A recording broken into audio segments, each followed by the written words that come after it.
এর ব্যাপারটা তারা রিডিফাইন করেছে। 5টা যে অবজেক্টিভ ছিল তার মধ্যে প্রথমটা ছিল যে তাদের নেভিকে মানে রেজ করা, তাদের ব্যালিস্টিক যে প্রজেক্ট মিসাইল প্রজেক্ট আছে এটাকে ধ্বংস করা, সেজন্য ইউরেনিয়াম ডিপোজিশন এমন পর্যায়ে যেতে না পারে যেন সে ওয়ারহেড তৈরি করতে পারে, এরকম পর্যায়ে তাদেরকে সীমিত রাখা। এবং সবচেয়ে গুরুত্বপূর্ণ যেটা যে মিডল ইস্ট ওই এলাকাটাতে যে প্রক্সি হয়, এই প্রক্সির সহযোগিতা কিন্তু ইরান করে। কারণ মিডল ইস্টটা আপনার শিয়া এবং সুন্নির মধ্যে ডিভাইড। তো শিয়া বিশ্বকে নেতৃত্ব দিচ্ছে ইরান। আপনি খেয়াল করে দেখুন যে ইসরায়েলের যে মানে অবস্থান, ইসরায়েলের উপরে যত ধরনের প্রক্সি ওয়ার হয় এটার কিন্তু মদতদাতা বা যোগানদাতা, যদি পজিটিভলি বলি, এটা কিন্তু ইরান। যেমন হিজবুল্লাহ ইরান মানে লেবাননে, আবার হুতিরা হচ্ছে ইয়েমেনে, এমনকি সিরিয়া এবং ইরাকে আপনি খেয়াল করেন যেমন বাশার আল আসাদ ছিল, বাশার আল আসাদ কিন্তু শিয়া সম্প্রদায়ের আলাইট, রাইট, যদিও ওখানে সুন্নি মেজরিটি।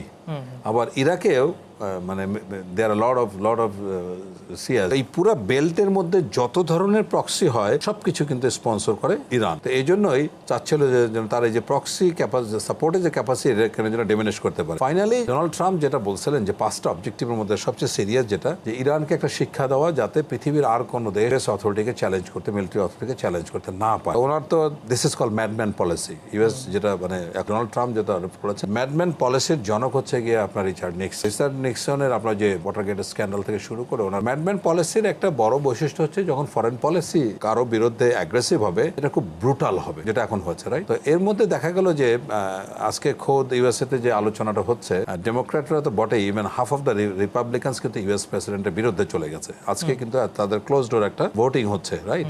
তারা অভিযোগ করছে যে ইউএস প্রেসিডেন্ট, ইউএস যে সংবিধান আছে আর্টিকেল 2, তাতে যে ক্ষমতা দেওয়া হচ্ছে এইটা ডোনাল্ড ট্রাম্প অপব্যবহার করেছে। এবং এখানে দুটা পয়েন্ট খুবই উল্লেখযোগ্য। ডেমোক্র্যাটসরা যে দাবি করছে সেটা হচ্ছে যে নিকোলাস মাদুরোকে জানুয়ারিতে তুলে আনলো সস্ত্রী, সেটা, এবং এই যে মিডনাইট হ্যামার যে গত জুনে হয়েছিল 12 দিনের জন্য, এটা কিন্তু কংগ্রেসে অনুমোদন হয়নি। এটা এক্স পোস্ট ফ্যাক্টর হবে না। এখন কথা হলো এই ওখানে আমরা কোনোদিনই বলি না যে তারা আরো ক্লিয়ারলি বলতে পারবেন যতই বম্বিং করেন, ইনফ্যান্ট্রি বুট আপনার গ্রাউন্ডে যাবে না ততক্ষণ পর্যন্ত এটাকে দখল বলা যাবে। মানে এই ইরান কিন্তু ইরাক নয়, ইরান কিন্তু লিবিয়া নয়। খেয়াল করে দেখো, এই যে আমি তিনটা উদাহরণ দিলাম, ধরেন সাদ্দাম হোসেন, তো সাদ্দাম হোসেন ইউএস কে চ্যালেঞ্জ করেছিল, মোয়াম্মর গাদ্দাফি চ্যালেঞ্জ করেছে, এই তো আরব লিডারদের মধ্যে এনারাই তো করেছিল।